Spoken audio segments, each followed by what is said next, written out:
Hello my friends, आप सुन रहे हैं हमारी कहानी एक हसीना थी एक दीवाना था एपिसोड 14। तो चलिए कहानी को आगे बढ़ाते हैं। अभी तक आपने कहानी में सुना कि झील अपनी फ्लैश लाइट ऑन करके कोने की तरफ देखने लगती है और अब आगे झील हैरानी से सामने देख रही थी। झील अपने फ़ोन की फ्लैश लाइट ऊपर से नीचे तक मारती है। सामने एक बड़ी सी पेंटिंग थी जिसमें राजवीर और झील थे। राजवीर ने एक रॉयल शेरवानी पहनी हुई थी और झील ने रेड कलर का रॉयल लहंगा पहना हुआ था। दोनों एक साथ खड़े थे। राजवीर का एक हाथ झील की कमर पे था और झील का सर राजवीर के कंधों पर। झील राजवीर के चेहरे को देखती है। राजवीर की आंखें खुशी और उस पेंटिंग में भी दिख रही थी। उसके चेहरे पर जिंदगी जीने की इच्छा तक नजर आ रही थी। ये सब देखते हुए झील की आंखों में एक कतरा आंसू बह जाता है। झील अपने आंसू पोंछते हुए, ये आंसू, ये दर्द क्यों हो रहा है मुझे? ऐसा लग रहा है कि कुछ बहुत गलत किया है मैंने। मैं तो वीर को जानती भी नहीं, फिर क्यों? बोलते हुए झील पेंटिंग को देखती है और कुछ सोचने लगती है। दूसरी तरफ रू झील का मैसेज देखती है। रू खुद से, दी ऐसे कौन से दोस्त के साथ है जिसे मैं नहीं जानती? मैसेज तो कर रही है पर कॉल नहीं उठा रही। दी ठीक तो होंगी ना? बोलते हुए रू अंगद को कॉल करती है। रू ऑन कॉल। जी आई मीन अंगद। दूसरी तरफ से अंगद, रू व्हाट हैपेंड? रू पहचानी से, अंगद दी का कॉल नहीं लग रहा है। उनका मैसेज आया था कि वो अपने किसी दोस्त के साथ है, बट मैंने सब जगह पता कर लिया है, वो पता नहीं कहाँ है। अंगद तेज आवाज में बोलता है, ये बात तुम मुझे आप बता रही हो? झील, आई थिंक मुझे उसकी लोकेशन पता करनी पड़ेगी। मैं तुम्हें पता करके बताता हूँ। रू धीरे से ओके बोलकर रू फोन तो कट कर देती है। रू बेड पर बैठकर झील की फोटो को अपने फोन में देखने लगती है। झील महल में। झील बेड पर बैठी हुई थी। वो हेडरेस्ट से सर टिकाकर खिड़की के बाहर देख रही थी। झील को समझ नहीं आ रहा था कि वो क्या करे। वो खुद राजवीर के पास रहना चाहती थी और दूर भी जाना चाहती थी। झील को ऐसा फील होता था कि वो कोई कैद हो गई है, फिर भी उसके दिल में एक सुकून का एहसास था।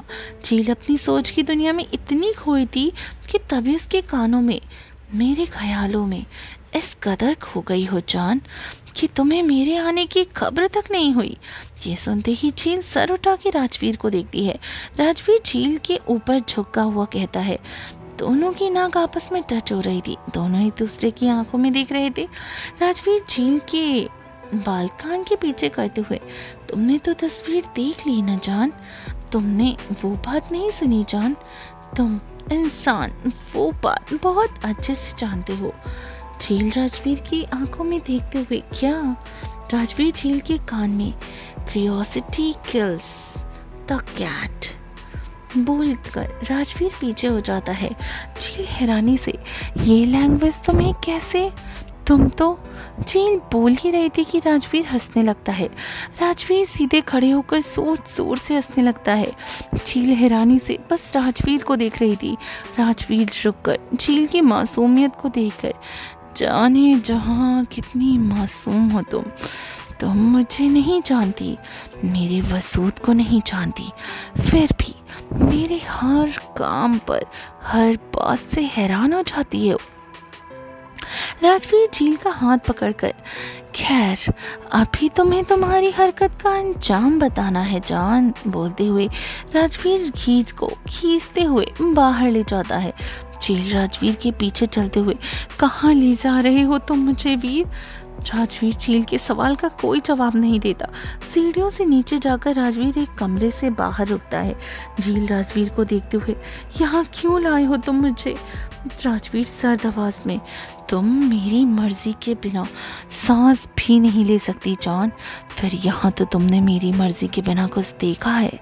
भूलकर राजवीर उस कमरे का दरवाज़ा खोलकर, झील कुछ समझ पाती उससे पहले राजवीर झील को अंदर धक्का देकर दरवाज़ा बंद कर देता है। झील अपने आसपास देखती है। उस कमरे में पूरा अंधेरा था। झील को कुछ नहीं दिख रहा था। झील दरवाज़ा खटखटाते हुए, वीर खोलो दरवाज़ा प्लीज़, मुझे डर लग रहा है वीर। बोलते हुए झील अब रोने लग रही थी। डर से झील की हालत खराब होने लगी थी। उसे अजीब सी ठंड लग रही थी। पर झील अपनी जगह से हिल नहीं पा रही थी। उसे इस हद तक डर लग रहा था कि तभी झील को लगा कि किसी ने उसके कंधे पर हाथ रखा। ऐसा फील होते ही झील का खून ठंडा पड़ गया। झील की दिल की धड़कनें बढ़ गई। उसी के साथ झील की एक तेज चीख पूरे झील महल में गूंज पड़ी। एक कॉलेज की बड़े से क्लासरूम में कोई क्लास चल रही थी और सभी स्टूडेंट बहुत ध्यान से प्रोफेसर की बातें सुन रहे थे। प्रोफेसर सभी स्टूडेंट्स को देखते हुए, ये दुनिया बहुत यूनिवर्स और बहुत ही ज़्यादा मिस्टीरियस है। कुछ हमने डिस्कवर कर लिया है, पर अभी बहुत कुछ बाकी है। इस दुनिया में बहुत से क्रिएचर्स हैं, humans are one of them. पर ऐसा एक क्रिएचर भी है जो हद से ज़्यादा खतरनाक है, demons, the king of hell. Demon बहुत तरह के होते हैं, पर किंग को एक ही होता है, एक स्टूडेंट। और किंग कौन होता है प्रोफेसर? प्रोफेसर मुस्कुराते हुए, वो एक रूह जो बेमौत मारा हो, जिसकी ख्वाहिशें अधूरी हो।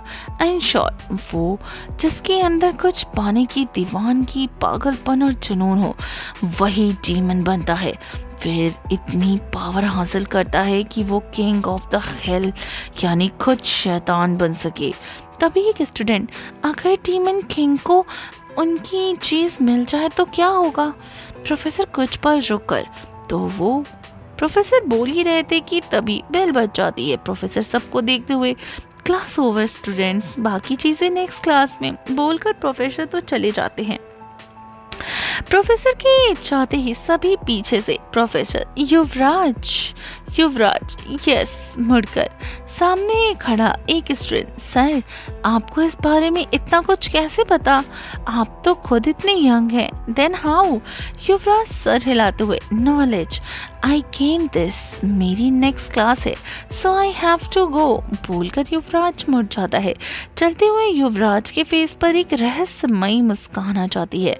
That's it for today guys. तो चलिए मिलते हैं कहानी के अगले एपिसोड में। आई होप आपको आज का एपिसोड पसंद आया हो। और कौन है ये युवराज? आखिर वो इतना यंग लेक्चरर कैसे हो गया, और वो इन डीमंस के बारे में कैसे जानता है? चलिए मिलते हैं कहानी के अगले एपिसोड में और जानते हैं हम इस नए कैरेक्टर के बारे में बहुत जल्दी।